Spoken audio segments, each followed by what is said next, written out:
I would say we need to look at the culture one, and the ethnic composition. And the two dominant ethnic compositions you have is the East Indians and the Africans. Okay.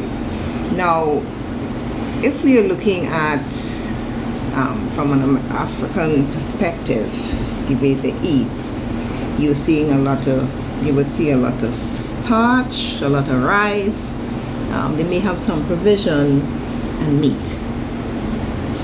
And I use the word meat broadly because it could either be fish, it could not fish, it could either be chicken or pork or beef or some goat or something like that. So that is what you tend to see more or less. So you're basically seeing two items coming from two separate food groups there.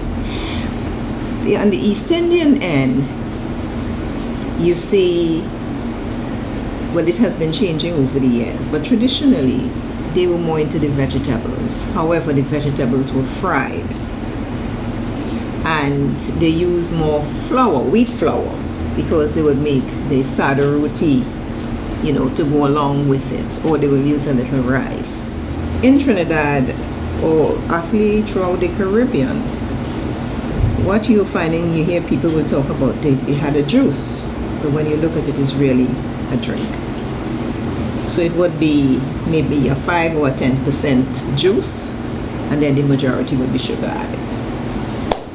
Going back to the food group, which is the base, you're seeing more or less about 3 food groups being utilized on a daily basis as compared to the 5, right? With the fats and oil being the most predominant, because there's a lot of frying and stewing as compared to the baking and roasting or things like that.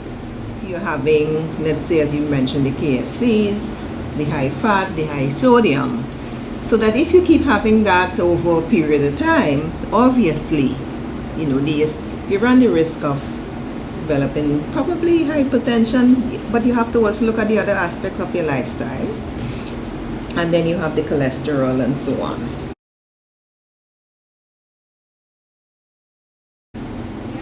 As with any campaign, there would be people who would respond, and there will be people who will not respond, whether it is they did not hear it or they did not read it, or it's just that, well, it's easy for me to continue doing things the way I've been doing it in the past. Carnival was 2 weeks ago, and the images, I think, answers the question. Probably to some extent, but I think we are at the point where we need to have a very strong marketing strategy, and it has to be ongoing. Not much emphasis is placed on listening to the radio or much of the television. Sometimes when they get home, it's after news time. Some of them don't even have. And I'm not sure if our administrators are realizing that while we move forward economically, how many people are left behind without just, basic amenities. So that, and they're the ones who need the message, but it's not getting to them.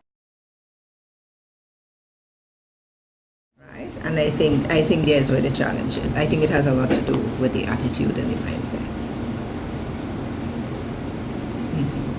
Because although there may be a challenge with trying to maintain a healthy diet, we can maintain a healthy diet, right? Because we do have a supply of vegetables, we do have things, but it's just about choice, how you choose, right? So there's a lot of education and so on that is needed. We just have to find different ways to meet people where they are at. That is how I see it, because one size will not fit all.